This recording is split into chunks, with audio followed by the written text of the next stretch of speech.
여러분, 혹시 이런 경험 있으신가요? 누군가를 진심으로 믿었는데 어느 날 갑자기 뒤통수를 맞은 것 같은 충격을 받았던 순간. 그때 우리는 이렇게 생각합니다. 내가 사람을 잘못 봤나? 어떻게 저럴 수가 있지? 하지만 놀라운 사실이 하나 있습니다. 배신은 결코 갑작스럽게 일어나지 않습니다. 그 사람은 이미 수많은 신호를 보내고 있었습니다. 단지 우리가 그것을 알아채지 못했을 뿐이죠. 심리학자들의 연구에 따르면 배신하는 사람들에게는 공통적인 행동 패턴과 심리적 특징이 존재합니다. 더 충격적인 건 이들 대부분은 자신이 배신을 했다고 생각조차 하지 않는다는 겁니다. 오늘 이 영상에서는 심리학, 행동학, 사회학의 관점에서 배신하는 사람들의 숨겨진 특징을 낱낱이 파헤쳐 보겠습니다. 이 영상을 끝까지 보신다면 여러분은 앞으로 인간관계에서 불필요한 상처를 피할 수 있는 통찰을 얻게 되실 겁니다. 영상이 도움이 되신다면 좋아요와 구독 부탁드립니다. 여러분의 작은 클릭 하나가 더 많은 분들께 유익한 정보를 전하는데 큰 힘이 됩니다. 그럼 지금 바로 시작하겠습니다. 배신하는 사람들의 가장 큰 심리적 특징은 바로 강력한 자기 합리화 메커니즘입니다.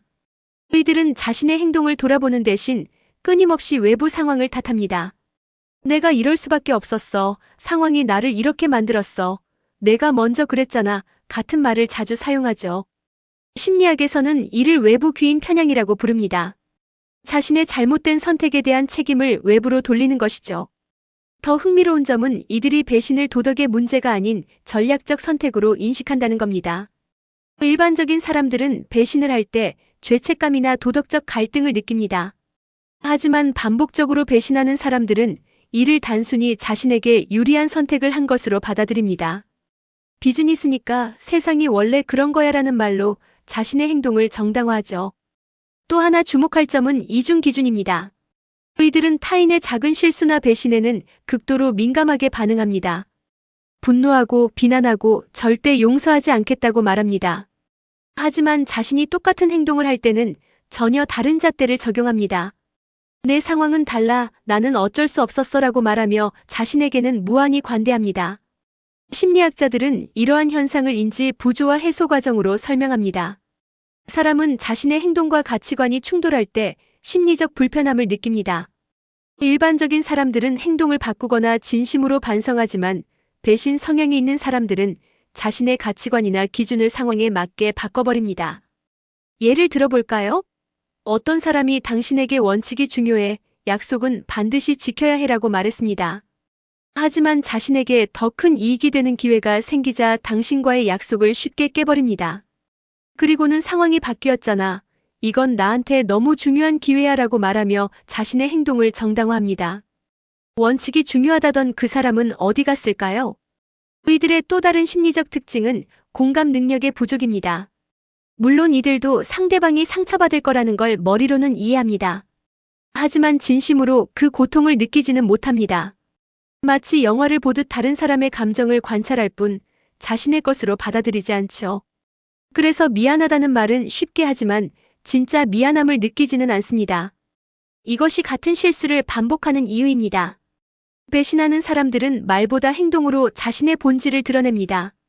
첫 번째 신호는 말이 자주 바뀐다는 것입니다. 오늘 한 말과 내일 하는 말이 다르고 상황에 따라 자신의 입장을 계속 바꿉니다. 중요한 건 이들이 말을 바꿀 때 전혀 어색해하지 않는다는 겁니다. 마치 당연하다는 듯이 내가 그런 말 했나?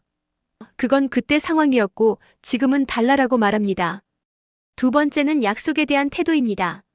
이들은 약속을 명확한 계약이 아닌 상황에 따라 해석 가능한 것으로 봅니다. 내가 할 수 있으면 한다고 했지, 반드시 한다고 한 적 없어. 내 말의 진짜 의미는 이거였어라며 약속의 의미를 자신에게 유리하게 재해석합니다. 세 번째 신호는 기록을 남기는 것을 극도로 꺼린다는 점입니다. 중요한 대화를 할 때 이건 문자로 남기지 말고 전화로 얘기하자, 이메일 말고 그냥 말로만 하자고 합니다. 왜 그럴까요? 나중에 자신의 말을 부인할 여지를 남겨두기 위해서입니다. 증거가 없으면 그런 말 안 했는데? 하고 발뺌할 수 있으니까요. 네 번째는 사람마다 완전히 다른 태도를 보인다는 것입니다. 윗사람에게는 굽실거리고 동료에게는 경쟁자처럼 대하고 아랫사람에게는 무시하는 태도를 보입니다. 이익이 있는 사람에게는 천사처럼 대하다가도 더 이상 이용 가치가 없다고 판단하면 태도가 180도 바뀝니다. 진정성 있는 사람은 상대의 지위나 힘과 관계없이 일관된 태도를 보입니다. 다섯 번째 신호는 정보 수집에 유난히 집착한다는 점입니다. 겉으로는 관심 있는 척, 친한 척 하면서 당신의 약점, 인간관계, 재정 상태, 비밀 등을 은근슬쩍 캐묻습니다. 그냥 궁금해서 내가 걱정돼서라고 말하지만 실제로는 나중에 자신에게 유리하게 활용할 정보를 모으는 것입니다. 여섯 번째는 갈등 상황에서의 행동 패턴입니다. 배신 성향이 있는 사람들은 두 사람이 갈등을 겪을 때 중재자 역할을 하기보다는 양쪽에 서로 다른 말을 전하며 갈등을 증폭시킵니다. 이간질을 통해 자신의 입지를 강화하거나 양쪽 모두와 좋은 관계를 유지하려는 전략이죠. 일곱 번째는 책임을 지는 순간의 모습입니다. 문제가 생겼을 때 이들은 절대 앞에 나서지 않습니다. 공로는 자신의 것으로 가져가려 하지만 책임은 절대 지지 않습니다. 항상 내 잘못이 아니야. 내가 한 게 아니야. 나도 피해자야라며 책임에서 벗어나려 합니다. 배신은 단순히 개인의 성격 문제만은 아닙니다. 사회학적으로 보면 환경이 사람을 배신자로 만들기도 합니다. 먼저 극도로 경쟁적인 환경에서 성장한 사람들을 살펴볼까요? 어린 시절부터 1등이 아니면 의미 없다. 남을 밟고 올라서야 성공한다는 메시지를 받으며 자란 사람들은 관계를 협력의 수단이 아닌 경쟁의 장으로 인식합니다. 친구도 동료도 때로는 가족조차 극복해야 할 경쟁 상대가 됩니다. 이런 환경에서는 신뢰보다 전략이, 진심보다 계산이 더 중요한 가치가 됩니다. 착하게 살면 손해만 본다. 세상은 원래 양육강식이다라는 믿음이 내면 깊숙이 자리 잡게 되죠. 결국 이들에게 배신은 생존 전략의 일부가 됩니다. 두 번째로 주목할 환경적 요인은 보상체계입니다. 어떤 조직이나 사회에서는 배신하는 사람이 오히려 더 많은 보상을 받습니다. 동료를 밟고 올라선 사람이 승진하고 원칙보다 줄 잘 타는 사람이 성공하는 걸 보면서 사람들은 학습합니다. 아, 저렇게 해야 성공하는구나. 특히 한국 사회의 일부 조직 문화에서는 충성과 줄서기가 능력보다 중요하게 평가되기도 합니다. 이런 환경에서는 진정성 있는 관계보다는 계산적인 관계 맺기가 더 유리합니다. 힘 있는 사람에게 붙었다가 그 사람이 힘을 잃으면 다른 사람에게 붙는 게 생존 전략이 되는 거죠. 세 번째는 사회적 지위 변화의 경험입니다. 가난했다가 갑자기 부자가 되거나 권력이 없다가 갑자기 권력을 얻게 되면 사람이 변하는 경우가 많습니다. 나를 어려울 때 도와준 사람들보다 지금 나에게 유용한 사람들을 선택하게 되죠. 과거의 관계를 정리하는데 큰 죄책감을 느끼지 않습니다. 오히려 나도 이제 달라졌어. 과거는 과거일 뿐이야 라고 말하며 정당화합니다. 네 번째 요인은 롤모델의 부재입니다. 성장 과정에서 신뢰할 만한 어른, 원칙을 지키는 멘토를 만나지 못한 사람들은 관계에서 무엇이 옳은지 배울 기회가 없었습니다. 대신 배신과 이기심으로 성공한 사람들만 봤다면 그것이 그들의 기준이 됩니다. 다섯 번째는 단기적 성과 중심 문화입니다. 장기적 관계보다 당장의 결과가 중요한 사회에서는 사람들이 점점 더 단기적 이익에 집중하게 됩니다. 10년 후의 신뢰보다 지금 당장의 이득이 더 중요해지는 거죠. 이런 문화에서는 배신의 장기적 비용보다 단기적 이익이 더 크게 느껴집니다. 사회학자들은 이를 사회적 자본의 붕괴라고 표현합니다. 신뢰, 협력, 호혜성 같은 사회적 가치가 무너지고 개인의 단기적 이익만 남는 상황이죠. 안타깝게도 현대 사회는 이런 방향으로 점점 더 나아가고 있습니다. 그렇다면 배신할 가능성이 있는 사람을 미리 알아볼 방법은 없을까요? 물론 있습니다. 가장 확실한 방법은 이익이 없는 상황에서 그 사람을 관찰하는 것입니다. 당신이 그 사람에게 도움이 될 것이 전혀 없을 때도 여전히 당신을 존중하고 배려하나요? 아니면 태도가 확 달라지나요? 진정성 있는 사람은 이익과 무관하게 일관된 태도를 보입니다. 하지만 계산적인 사람은 이용 가치가 없다고 판단하면 관심을 끊습니다. 두 번째 테스트는 약한 사람을 대하는 태도입니다. 식당 직원, 청소 노동자, 후배, 자신보다 약한 위치에 있는 사람들을 어떻게 대하는지 보세요.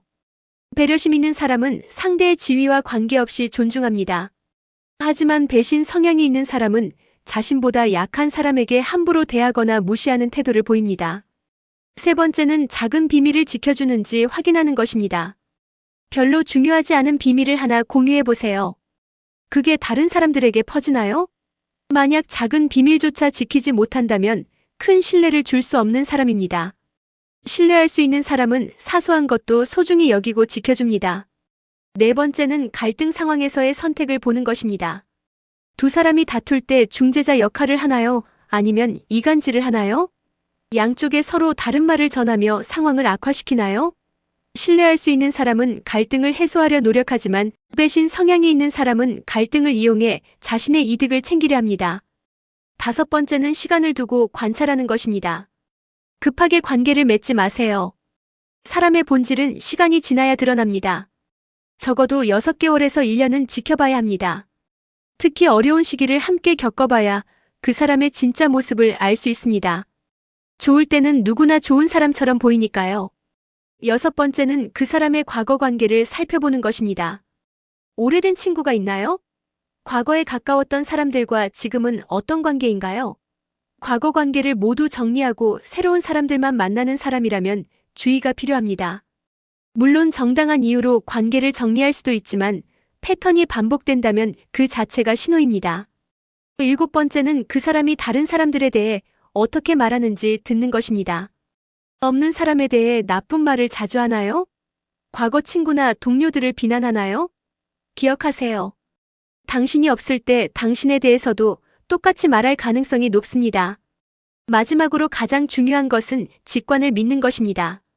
뭔가 이상한데라는 느낌이 들면 그건 단순한 오해가 아닐 수 있습니다. 우리의 무의식은 의식보다 훨씬 더 많은 정보를 처리합니다. 설명할 수는 없지만 불편한 느낌이 든다면 그 신호를 무시하지 마세요. 결국 배신하는 사람들의 가장 큰 특징은 무엇일까요? 바로 관계를 신뢰가 아닌 손익계산으로 바라본다는 것입니다. 이들에게 사람은 목적을 위한 수단입니다. 이 사람이 나한테 뭘 줄 수 있지? 이 관계가 나한테 이득이 될까? 가 관계를 맺는 기준이 됩니다. 사랑, 우정, 의리 같은 가치는 입으로만 말할 뿐 실제로는 믿지 않습니다. 반면 신뢰할 수 있는 사람들은 관계 자체에 가치를 둡니다. 이익이 없어도 어려움이 있어도 그 관계가 소중하기 때문에 지키려 노력합니다. 단기적 손해를 감수하더라도 장기적 신뢰를 쌓는 것이 더 중요하다고 믿습니다. 여기서 우리가 기억해야 할 중요한 진실이 있습니다. 사람을 지키는 기준은 말이 아니라 시간 속에서 반복되는 행동입니다. 아무리 아름다운 말을 해도 행동이 따르지 않으면 그건 거짓입니다. 반대로 말은 서툴러도 행동으로 보여주는 사람이 진짜 신뢰할 수 있는 사람입니다. 배신당한 경험이 있다면 그것이 당신 잘못은 아닙니다. 당신이 너무 순진했거나 멍청해서가 아닙니다. 단지 상대방이 신뢰할 만한 사람이 아니었을 뿐입니다. 하지만 그 경험을 통해 배울 수는 있습니다. 어떤 신호를 놓쳤는지, 앞으로 무엇을 주의해야 하는지 말이죠. 동시에 우리 스스로에게도 질문해야 합니다. 나는 어떤 사람인가? 어려울 때 함께했던 사람들을 여전히 소중히 여기나요? 약속을 지키기 위해 불편함을 감수한 적이 있나요? 이익이 없어도 누군가를 도운 적이 있나요? 우리가 배신하는 사람을 경계하는 만큼 우리 스스로도 신뢰받을 만한 사람이 되어야 합니다. 마지막으로 이것만은 기억하세요. 세상에는 여전히 신뢰할 수 있는 사람들이 많습니다. 몇 번의 배신 때문에 모든 사람을 의심하며 살 필요는 없습니다. 다만 지혜롭게, 천천히, 주의 깊게 관계를 맺으면 됩니다. 진정한 관계는 시험을 거쳐 만들어집니다. 시간이 걸리고 어려움이 있어도 그 과정을 함께 이겨낸 사람들이 결국 당신 곁에 남습니다. 그런 사람들을 소중히 여기고 당신도 그들에게 그런 사람이 되어주세요. 배신하는 사람들은 결국 스스로 외로워집니다. 모든 관계를 계산으로만 접근하다 보면 진정으로 자신을 아끼는 사람이 아무도 남지 않게 되니까요. 반면 신뢰를 지키며 사는 사람들은 시간이 지날수록 더 든든한 관계들로 둘러싸이게 됩니다. 여러분은 어떤 사람이 되고 싶으신가요? 그리고 어떤 사람들과 함께하고 싶으신가요? 오늘 영상이 그 선택에 작은 도움이 되었기를 바랍니다. 영상이 도움이 되셨다면 좋아요와 구독 부탁드립니다. 여러분의 소중한 시간을 함께 해주셔서 감사합니다. 다음 영상에서 또 만나요.